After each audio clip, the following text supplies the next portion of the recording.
of Charleston, President and CEO of Hope Community Development Corporation, and chairperson for the Tuesday Morning Group. I thought I need to reintroduce myself to the Facebook family because I've not gone live for several weeks now. And that's been with intentionality. I've decided to sort of take a sabbatical from going Facebook Live, with the exception of airing my sermons on Sunday morning. And I have been making several Facebook posts.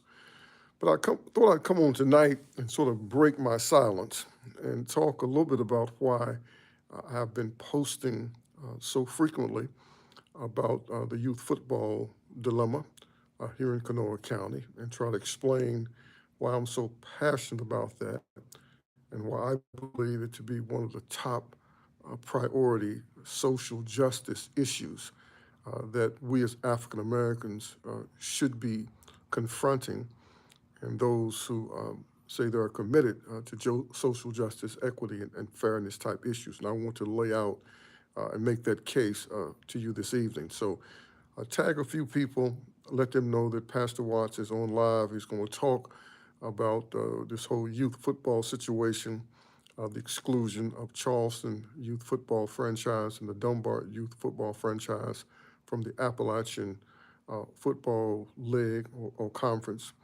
And also, he's going to speak to the issue as to why he believes that the Kanawha County schools should place a moratorium on youth football, or any athletic game for that matter, that's played there in which youth from any communities are excluded.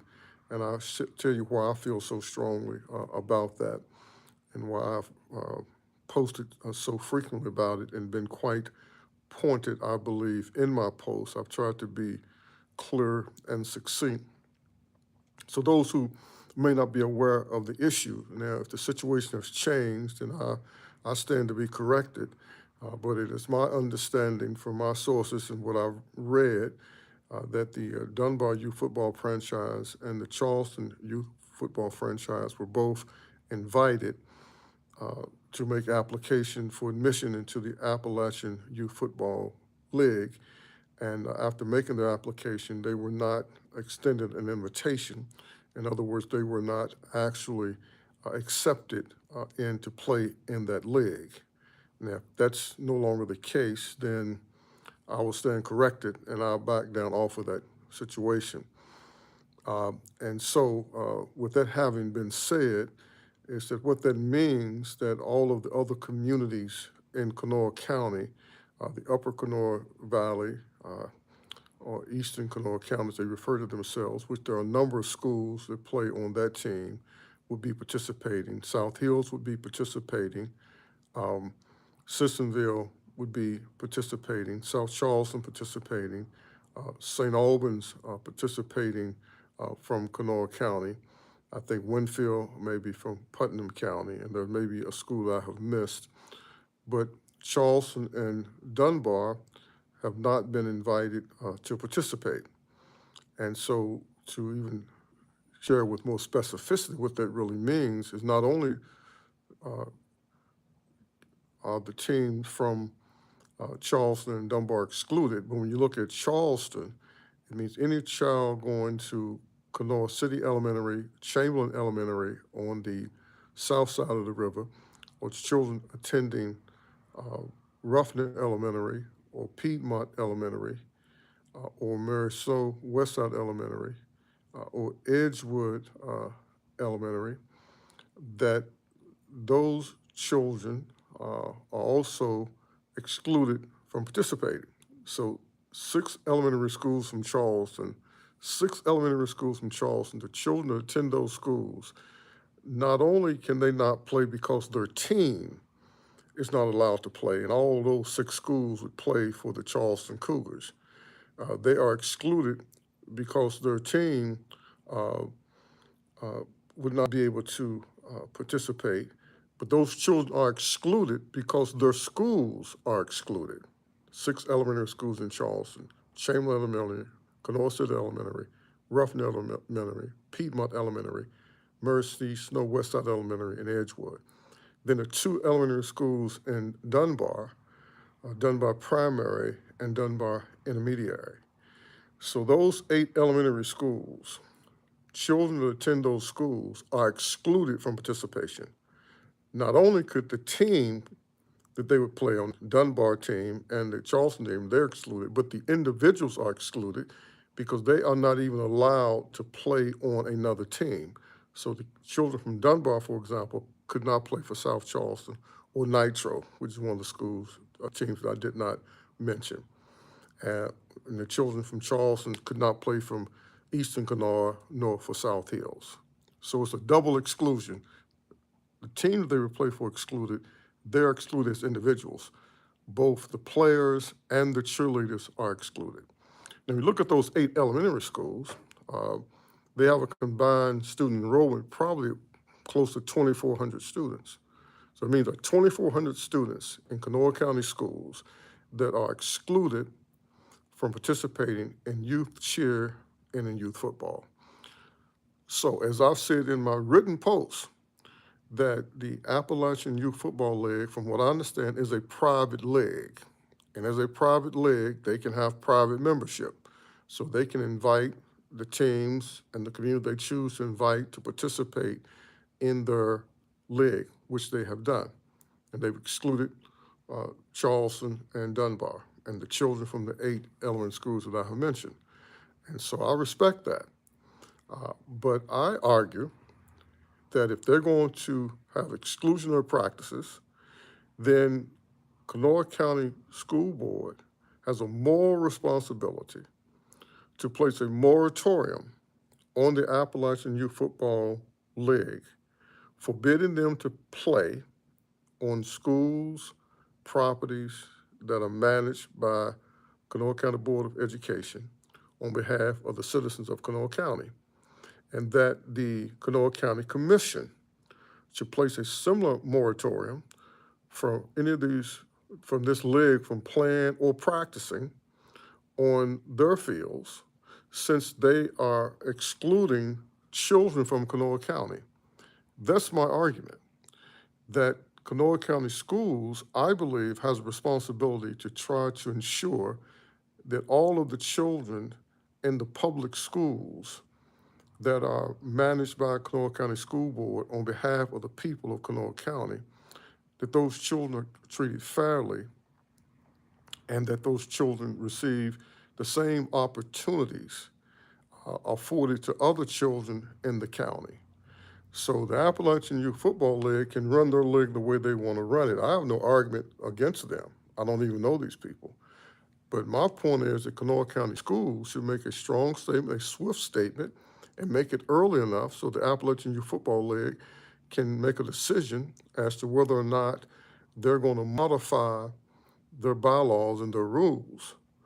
And in this case, they wouldn't need to modify anything. They just simply could accept Charleston and Dunbar into the league, their cheerleaders and their players.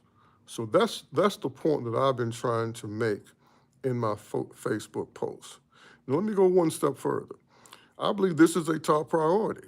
And as I posted, I think yesterday or last night, when I said my good friend, Buster Hall, I never forget, I was at a football game at Laley Field, and my grandson, Xavier, was only Xavier was only 6 or 7, and I think the Mr. Big Blues was playing Westside Dock Generals. That was always the most contested game, and some plays were not going the way that Brother Buster Hall thought the play should go for his team.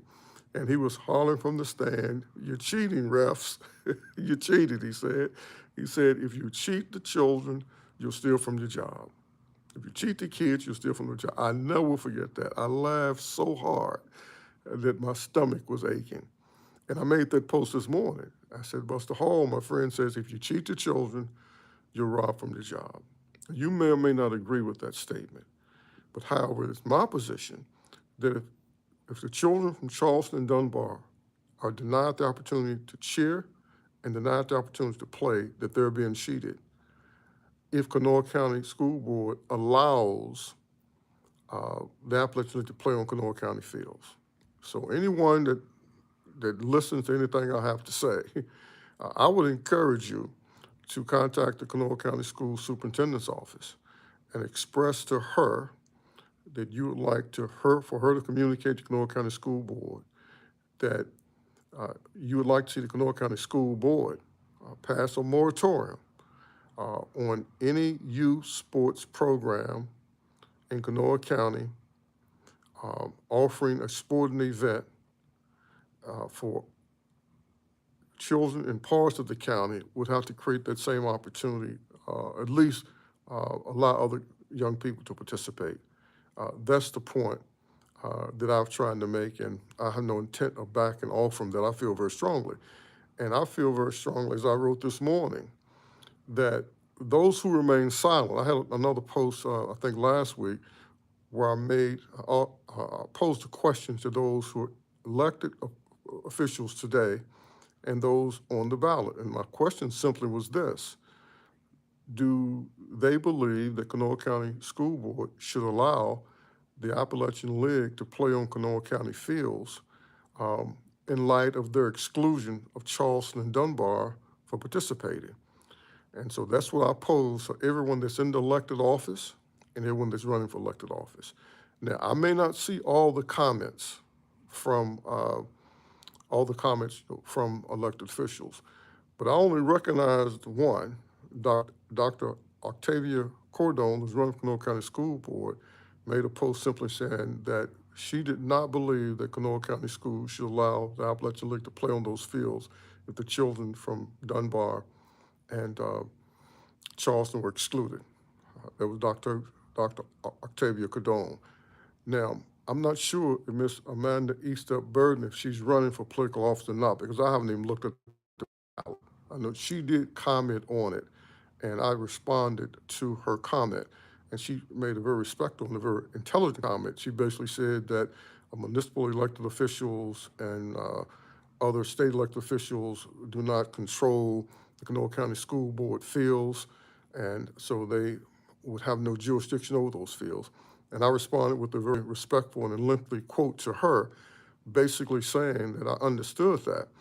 But those who are running for political office in Charleston and in Dunbar in particular, if they're running for political office in Charleston, in Dunbar, or a Kanawha County office, or even a statewide office, then they're running to represent, those 2,400 children.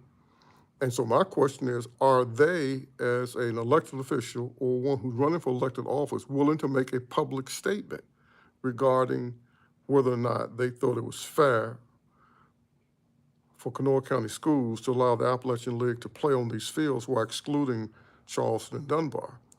I want to know. I want to know, are these politicians going to stand up for the children in Charleston and Dunbar? I know they can't make Kanawha County schools do anything, but they can express their opinion. And so, as I wrote in my post on yesterday, that failure to speak to this issue, that the silence of politicians on this issue, in my opinion, this is just me talking, it's complicity. It's silent complicity to the fact that the Kanawha County Board of Education is going to condone, and that's what they're doing, they're condoning the Appalachian Youth Football League's practice of excluding Charleston and Dunbar from participation in their league and including the children from Charleston and Dunbar from participating. And that's the point that I'm trying to make. Where are the people who say they support children? Where are the civil rights organizations?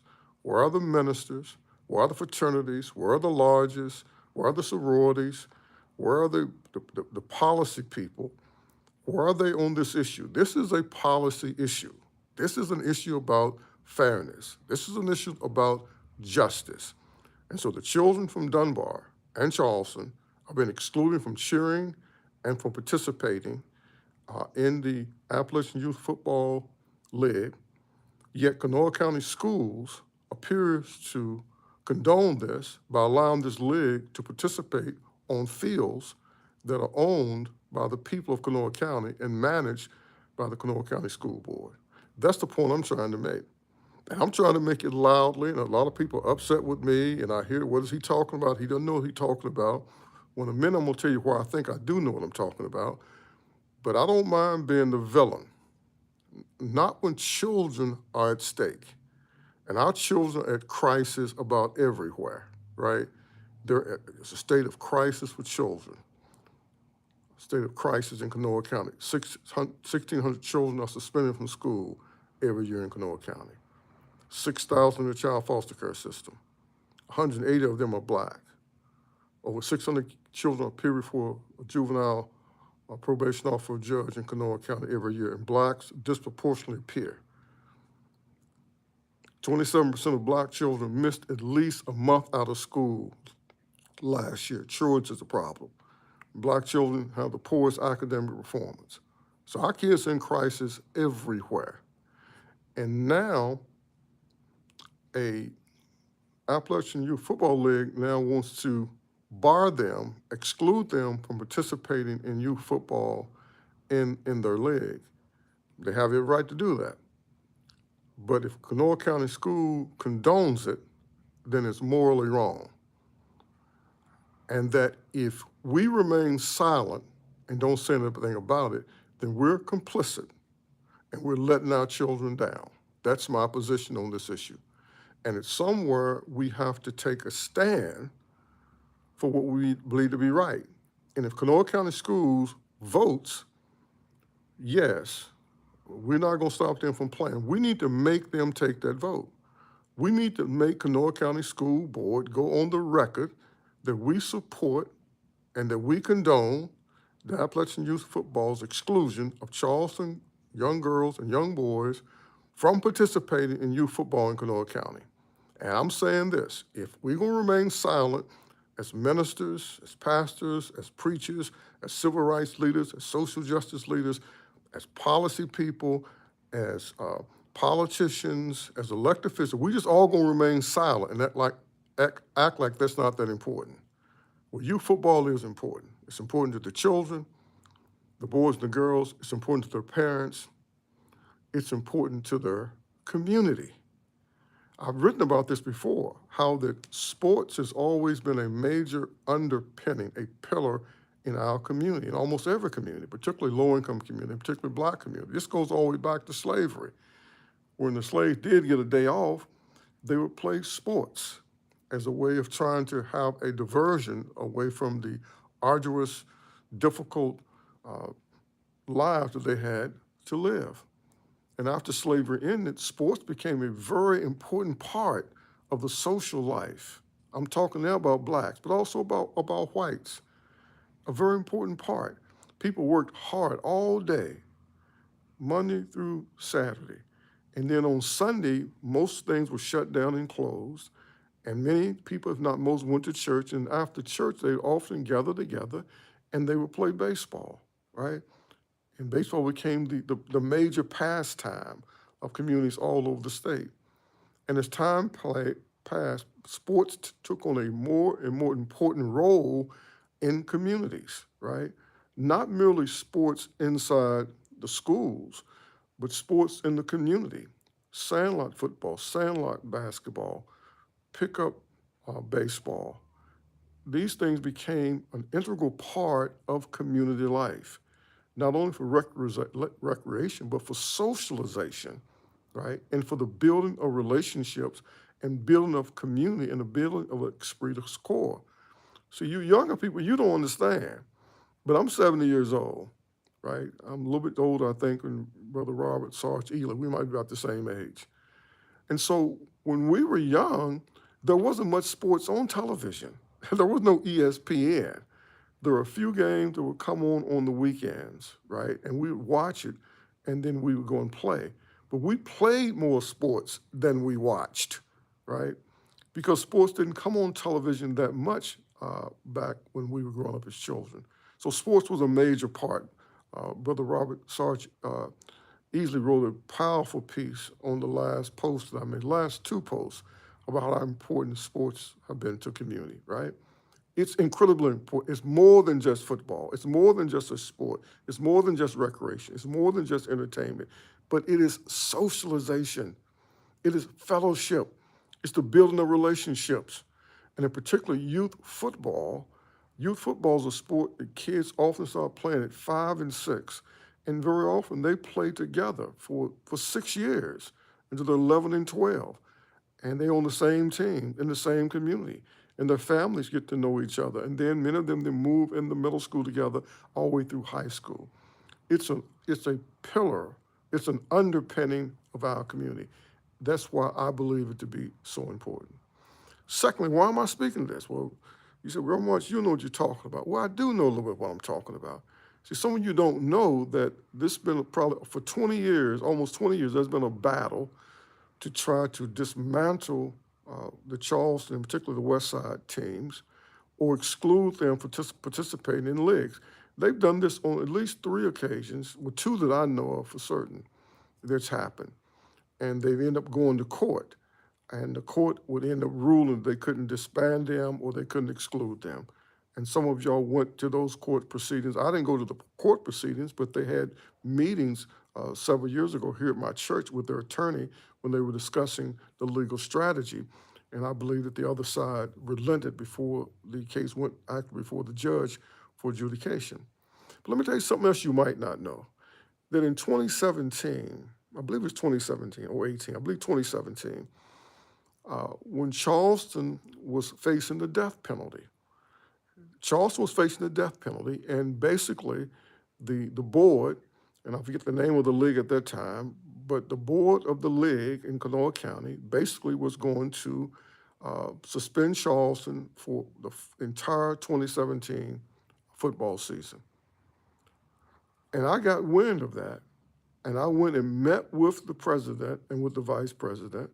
I made the pitch in the appeal that this would be devastating for the children, it would be devastating for the community, and they may never be able to revive the team again.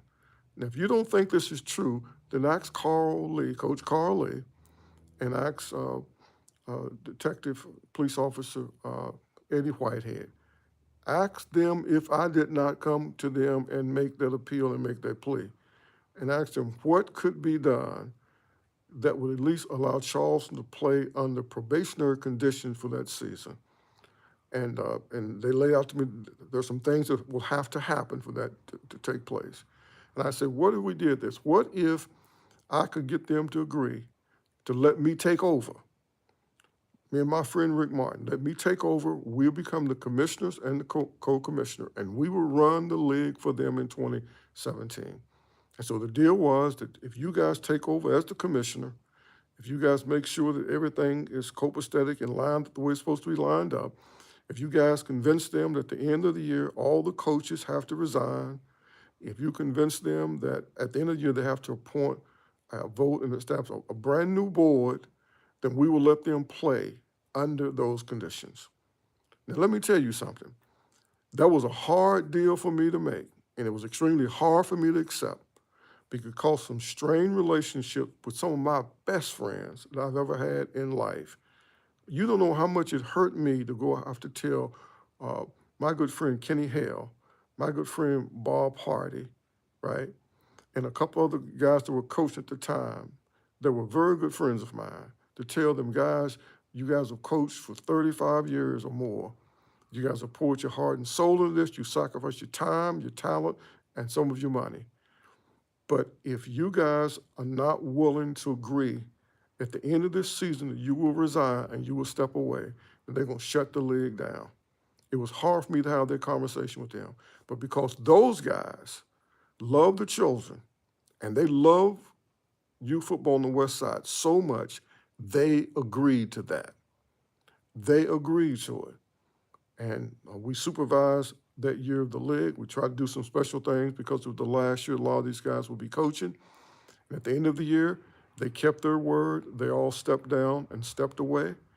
At the end of the year, we supervised them getting a new board in place.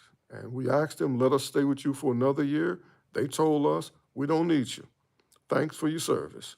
And they fired Rick Martin and I after the end of that season. I tried to convince them, I don't think you're ready yet, but that was the agreement that we had with the board over the league.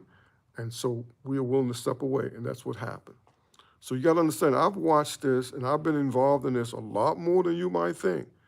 You might not see me at every game, but I do go to some games. For the last 3 years, I've had a granddaughter cheering for the Charleston Cougars side. And I used to go to many of the practices for the Charleston Cougars, and I didn't have a player playing. I just went to support some of the kids. And I don't even think I may have had one kid from the church that was playing. I had a couple that were cheering. But I'm pro West Side, so I'm going to pull for the Charleston Cougars. I'm going to pull for the West Side Middle School when they play as well, and I'm going to pull for the high school team. So I'm giving you this backdrop, right,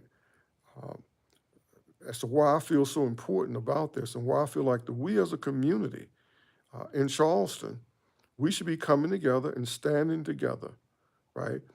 Even if you decide that you don't want to play in the league, listen to what I'm saying. What I'm saying is this is a moment about do we have the courage to stand up for what's right? Are we willing to stand up when our children are being treated unfairly? Are we willing to stand at the Kanawha County Board of Education and say, look, if they don't want us in their league, we're not asking you to make them let us play in their league. What we're asking you to do is don't let them disrespect us and don't let them play on these fields when they have excluded us. This is tantamount to redlining, basically drawing a red line around schools in Charleston that have the high black population and schools in Dunbar that have a high black population, right? Because the only schools in Charleston, children only attending schools in South Hills, those are the only schools that are included in the Appalachian League's program.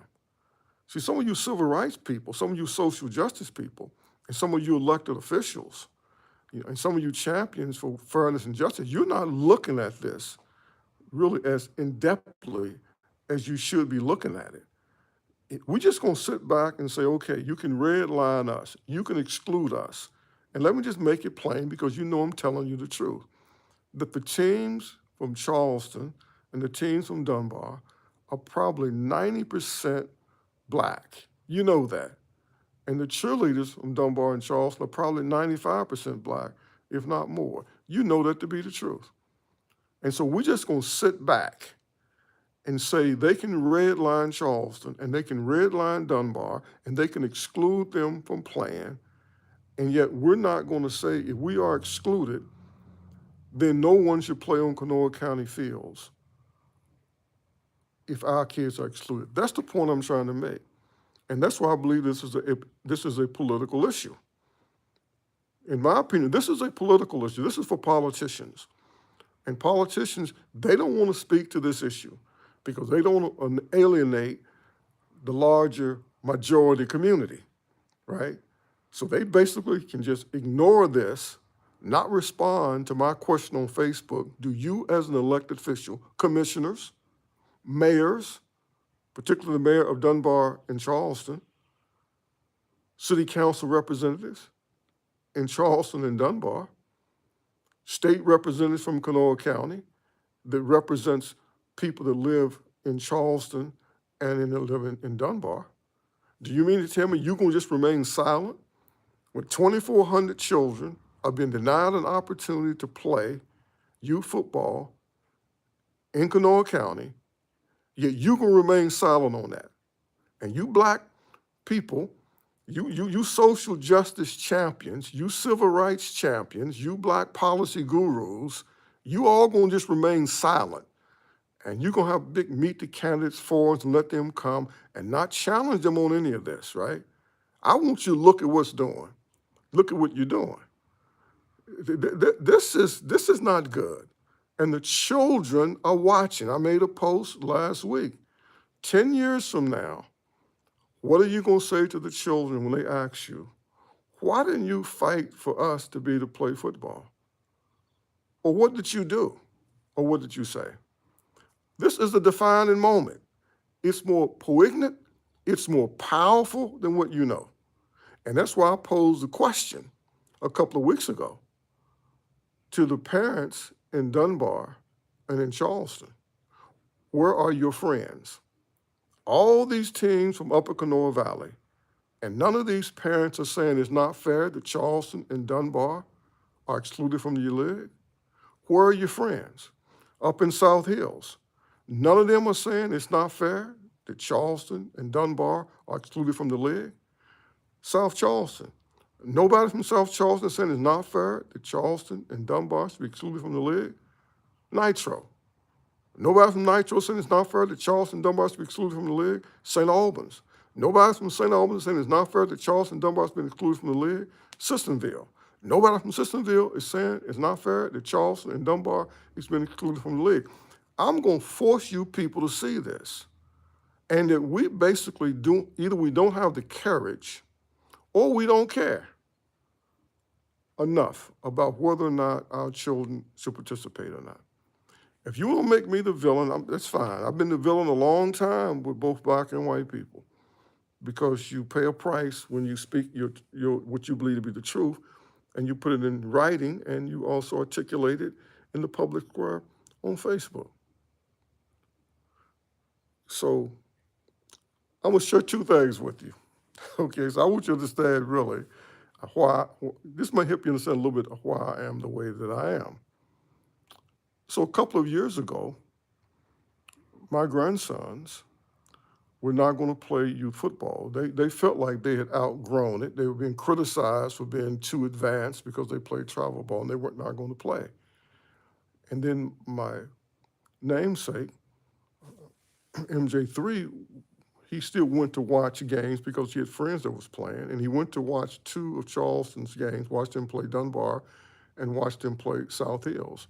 And they got their brains beat out because they only had 12 players, the A team at Charleston. And so my grandson then said to his dad, said, "Dad, I think I want to go and play for Charleston." He said, "We may not be to beat South Hills, we may not be to beat, Dunbar, but if I play and if a friend of mine, Ezra, plays, if one other kid plays, and they'll have 14 players, and we can make them competitive. They're not going to be beating us 42-0. And my other grandson, Xavier, actually had a broke foot. He could have gotten back to play the last game, maybe to play the playoffs." And so they, make a long story, my son, who's a stickler on the rules, read the rules backwards and forwards and realized, yes, they still were eligible to play. I think if you came in before the third or fourth game, you still could play. And so they went to Charleston, filled out the paperwork, and thought that they were copacetic and ready to play. So what happened? Well, they had played for South Hills the year before, and the people from South Hills refused to give them a waiver. When they'd given other people waivers, and people had signed waivers for them for kids to play that weren't from South Hills, they wouldn't give them a waiver. And my son said, "Well, guys, we don't want to come back up there and play. You guys are dominating everybody now. We want to go and play for one of the worst teams that only have 12 players."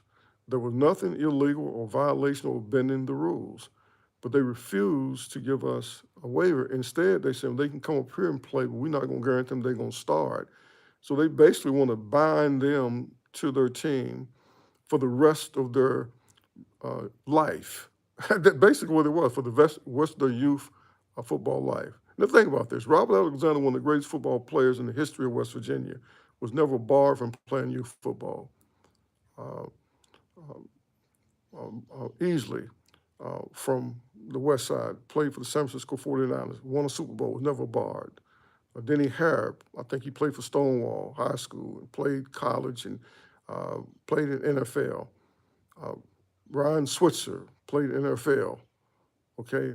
None of these people were ever barred from playing youth football, but there was an attempt to bar my children and a friend of mine's grandson, a friend of mine's son, from playing youth football. And so my son just wasn't going to have that. So make a long story short, he fought to get the waivers for our kids, and so they could play. But nobody would stand with us. Nobody. Not South Charleston, not Charleston, the team we were trying to go and play for, not Dunbar. No one would stand with us. But finally, South Hills agreed to give us the waiver, and then they quit. And St. Albans said, "We're not going to play if the Watts kids play." This happened. South Hills refused to complete the season. St. Albans said they wouldn't complete the season. And so my son said, "Wait a minute, we're not trying to stop anybody from playing." And so then we withdrew our application. But the point is that we chose not to play. We were not going to let them exclude us from playing through intimidation or by control. That's the point I'm trying to make.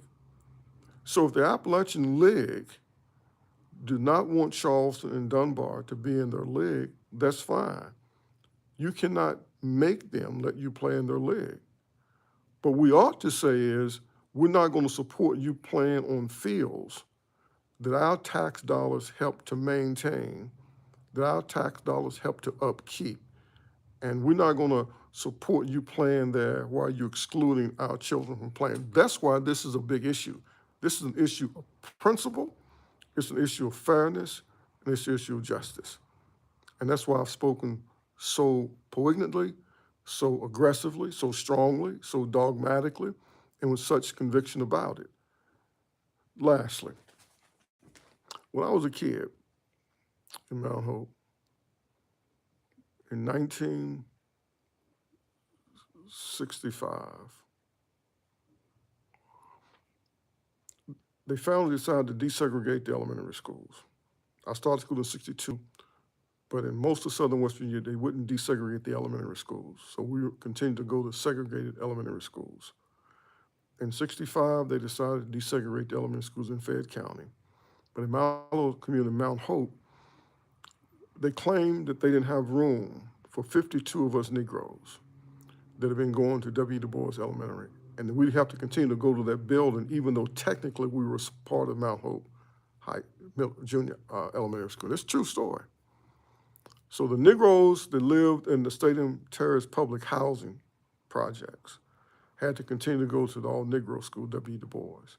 And the Negro that lived in the little rural, what they call Kessler's Holler, which is right where the school was located, and up on the hill, which was called Du Bois Hill, because that's where the high school had been. The 52 of us had to continue to go to the all-Negro school, right? While my good friend James Vincent Calloway, who lived right down at the bottom of the hill from Mount Hope Elementary School, always went to Mount Hope Elementary. This was 1965. So here's the deal. They had a basketball team that they'd started at Mount Hope Elementary School, and they played games during the recess and at lunchtime. And they had little tournaments between the different 5th and 6th grade classes, as I can recall. And I heard about it because I had friends that went there. James Vincent Calloway went there, my first friend as a kid growing up. Tony Green was going there to the 6th grade. Larry Stevenson, Kenneth Stevenson, these were my boys. I mean, we grew up together, played together all the time, but they were in Mount Hope Elementary, which had been segregated until for the most part, since 65. I was still in Du Bois because there was room for us 52 odd Negroes, right, from the projects and from Kessler's Holler and Dunbar and Du Bois Hill. So here's the story. I came home and told my mama, I said, look, they have a basketball team at Mount Hope Elementary School, and they play during noontime. And the principal hadn't said anything to us about it when he come up to our school, and we haven't been invited to play. And my mother said, oh, I'm gonna tell you exactly what she said. She said, oh, hell no. They're not going to have a team and you may not allowed to play. Oh no, and she said some other choice words. She didn't wait till the next day. She got the phone book, found the principal's phone number, and called him and said, I understand you have a basketball team at Mount Hope Elementary School. My son goes to the building at Du Bois Elementary School in Kessler's Holler, but technically you told us, and everybody said that we were part of Mount Hope Elementary School, so he should have the right to play. Mr. Tuick tried to say, well, you know, it's at lunchtime, and it's about a mile between the two schools and all that. She said he can walk, and he can run, and he can have a basketball, he can ride his bike, he can get there. And he tried to give other excuses, and finally my mama said, look, man, either my son will play, or there will not be a basketball team at Mount Hope Elementary School. And she said, you can take that to the bank. Now, my mother had a reputation of being an H raiser, no doubt about it. And she had a reputation of being disruptive when it needed to be disruptive, and they knew what it meant. They knew she was gonna come up there at noontime and wreak havoc on the basketball court. That's the reputation she had in that town. So Tuick said, I believe that we can work something out. So the next day, Tuick told her to tell me to come up there at noon. Now, let me tell you what happened. So Tuick said to my mama, she said, well, how you know he can play? My mama said, because he told me he could play. I ain't never seen him play, but he says that he can play. And he know he better not lie to me. So I know he can play since he told me he could play. So I went up there the next day and went in the gym, and I didn't know what, I just went up and I just went over and sit, on the side because I didn't know what to do. He just told me to come up there. So the coach didn't know I was coming, Coach Gene Spadaro. So finally, Tuick came down. And the principal came down and went over to talk to the coach and apparently told the coach to put me in. And the coach told me to go in. And well, the rest is history. I went in and I showed them that I could play. And I never sit ever again after that, from the 5th grade all the way through college. I never sit on the bench. I was always out there playing. I share that with you. That's my bloodline. My bloodline is you stand up for what you believe. And you stand up for your children. And that's why my son and I stood up for our children when they tried to keep them from playing in the youth league. And even though we then chose not to play, but we weren't going to tell them to unfairly and unjustly keep them from playing. I hope y'all understand now. You got a little bit better perspective of where I'm coming from. And what I'm trying to say is, all this other stuff we're talking about, if we're not willing to stand and tell Kanawha County Board of Education to place a moratorium on youth football being played and cheering taking place on their fields when it's organized by the Appalachian Youth Football League, as long as they are excluding children from Charleston and Dunbar. If we don't have the courage to do that, we might as well just shut up. Stop talking to political candidates. Stop telling people that they should get out and vote. Stop talking about black policy. Stop talking about all this stuff, because if we're not going to do that, what it means is we're not going to take a principled stand, because if we won't stand up for our children, we will not stand up for anything else unless it directly affects us, unless it's a job that we can't get, unless we feel like the police treated us unfairly, unless it's because we feel like that we were disrespected. The most vulnerable people in our society are our children. And it's time for us to stand up for them every time that we think they're being treated unfairly. So I just want to make y'all think a little bit, right? Just think a little bit where we are. 1,600 children being suspended from school every year in Kanawha County. And black children are suspended at twice the rate of white children. But we're doing almost nothing about it, and we're saying almost nothing about it. 6,682 children in the child foster care system in Kanawha County. 180 of them are black children. Most of us are not aware of it, and we're not trying to do anything to mitigate it or to make it better. 427 black children in Kanawha County missed at least a month out of school last year. And that's why our children, one of the reasons they're so far behind academically. Black children are the poorest performing group of kids in the public school system.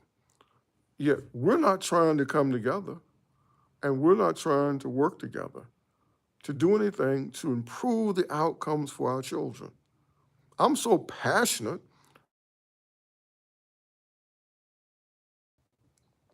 We got to take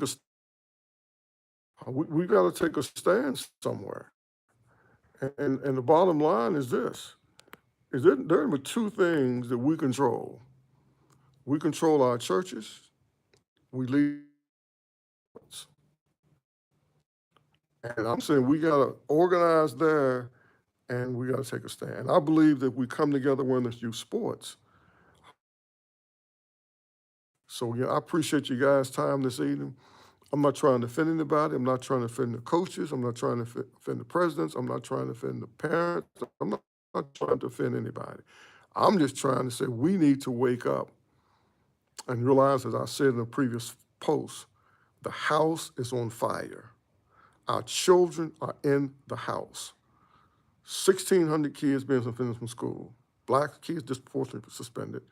600 kids in the child foster care system in Kanawha County. 180 of them are black.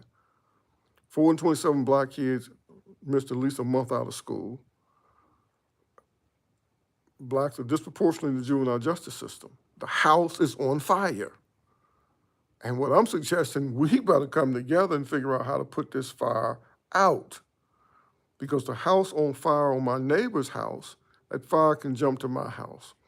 But we have houses on fire, children in the houses, and the parents and the children in the house don't even know that the house is on fire. So if the Lord gives me the grace and the strength, this last season, this last leg of my ministry, my major focus is really going to be trying to bring people together, rally people. What can we do to stabilize and strengthen families to give our children a chance? And I'm starting with my plea to you around this idea of youth football and youth sports. And I encourage you to follow what my son is doing with this new league that he's looking at forming. He believes, and I support him 100%, it's time for us to do something ourselves, to organize something ourselves, and run a youth football development program that is of the highest possible quality to actually be developing our children and preparing them not only play middle school football, but also preparing them for life. And I encourage you to pay very close attention to what he's doing, at least come to the information sessions and hear him out. And don't just discredit it and discard it because it's coming from him, because he studied this stuff very deeply, very intensely. He's put together an impressive plan, and he could provide an alternative for our children in their own communities. And even if the two teams, Charleston and Dunbar, get in a league, which I hope they do, but the interest in youth football is way down, so the numbers are way down. And there needs to be something established to attract more interest if football is going to be a viable sport in our communities moving forward. I believe my brother Matthew J. Walsh II has the right plan. I thank you for your time, and share this, talk about it. You know, I'm not going to be offended if you criticize me and critique me. I'm not going to be offended at all. I mean, that comes with being a public figure. But I believe that the Lord has called me to be a thought leader, and so I've got to put ideas and thoughts into the public square. I think we're in trouble. I think the disunity, we're disconnected. There's no serious conversation taking place about how we come together to put forth a policy agenda. We just talk in rhetoric, but there's no written plan that has been put forth that I know of, except the one that the Tuesday morning group tried to submit. But that's for another broadcast. Tonight is really focused on this whole idea of youth football. And I believe that we as a community should come together and take a principled stand and say to the Kanawha County Board of Education, we're actually to pass a moratorium. No youth football played on Kanawha County school fields by the Appalachian Youth Football League until the children from Dunbar are given the opportunity to participate on a team from their community. That's my thought. Thanks for your time. You guys be encouraged. Good night.